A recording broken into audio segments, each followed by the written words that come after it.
Dari nasibnya dia tuh lain pertama nasibnya bercerita pada kayu di atas jangan ada jatuh ibu kayu ini semua ada ibu sa mulai deh tapi kok kenapa harus naik jam berapa dulu mana nih stasi ada di sampai itu baru dilihat oh dia kan di luar kan iya baru dilihat iya memang sembunyi-sembunyi tuh kan iya ini memang stasinya anak yang juga dia kayak tuh nggak ada jin itu kok saya tak mungkin tahun juga itu ya langsung tiba-tiba itu apa bayangkan ini kalau salah informasi di Makassar ini telepon udah bisa dibuat alhamdulillah ya sadar dengan penuh kesadaran bahwa ini kehidupan ya saya juga kasihan lihat mau diikat-ikat kan kasihan saya bayangkan bagaimana kalau ini saudaraku orang tua untuk bertanggung jawab masyarakat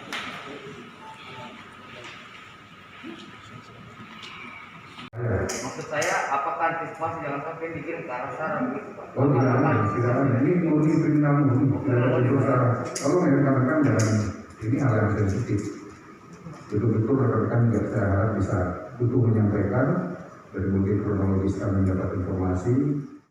Selamat sore yang saya hormati saya muliakan Mukarram Al-Ustaz Bapak Dr. Haji Hasan Latif dan saya hormati Dr. Reskim dan seluruh rekan-rekan media yang telah hadir di ruangan ini. Hari ini kami akan melakukan rilis terkait perkembangan kasus yang terjadi di Masjid Raya. Saya akan menyampaikan dulu sehingga nanti rekan-rekan menerima informasi ini betul-betul utuh, tidak sepotong-sepotong.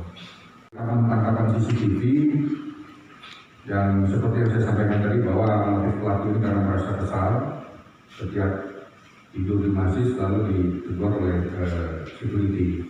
Nah, dilihat dari motif pelaku melakukan pembakaran ini, memang sasarannya hanya mimbar ini, hanya mimbar karena malam itu kondisi hujan lebat dan masjid raya itu sempat bocor. Tapi dari tangkapan CCTV kita lihat bagaimana terburu-burunya pelaku ini untuk bisa segera menyelesaikan perbuatannya. Namun pada saat api sudah mulai membara, pengurus masjid naik ke atas dan menemukan kondisi mimbar itu sudah terbakar di bagian belakangnya. Tetapi di bagian depannya ini masih utuh. Ini ada sajadah yang sudah separuhnya terbakar karena pelaku ini menggunakan sajadah ini untuk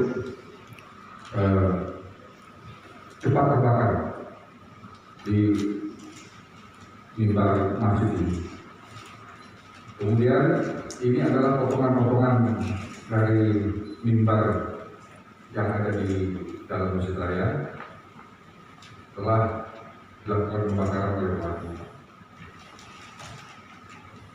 Kemudian ini ada beberapa kitab suci Al-Quran yang juga itu terbakar karena letaknya memang berada di sekitar mimbar khotbah ini. Dalam menyikapi isu juga penghormatan kepada pihak kepolisian dengan segala kekurangan dan kelebihannya mampu mengungkap terjadinya pembakaran terhadap mimbar di Masjid Raya Kota Makassar. Diawali dari informasi yang kami terima bahwa pada hari Sabtu tanggal 25 September 2021 sekitar pukul 01.30 dini hari kita telah terjadi pembakaran mimbar Masjid Raya yang dilakukan oleh orang tidak dikenal. Kemudian dari laporan maupun informasi yang kami terima, langkah kami selanjutnya adalah kami mendatangi TKP, kemudian melakukan olah TKP dan pemeriksaan terhadap saksi-saksi yang berada di lokasi. Dari hasil pemeriksaan awal yang kami lakukan terhadap beberapa saksi, antara lain penjaga masjid, kemudian pihak security, dan yang paling penting adalah tangkapan CCTV yang berada di lokasi Masjid Raya.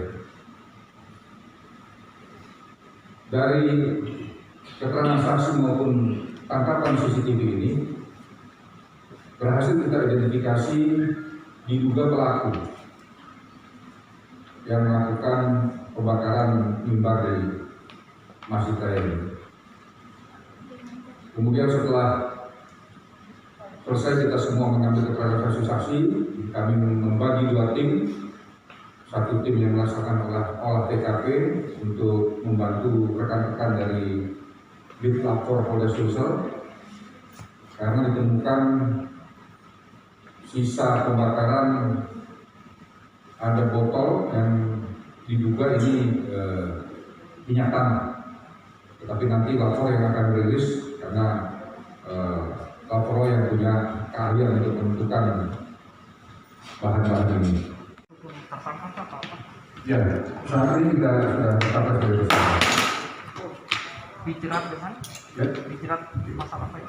Pasal yang dikenakan adalah pasal 187 ayat 1 dan ayat 2 KUH pidana dengan ancaman hukumannya di atas 5 tahun, yaitu perbuatan sengaja membakar. Pasal 187 ayat 1 dan ayat 2 KUH pidana dengan ancaman hukuman 15 tahun.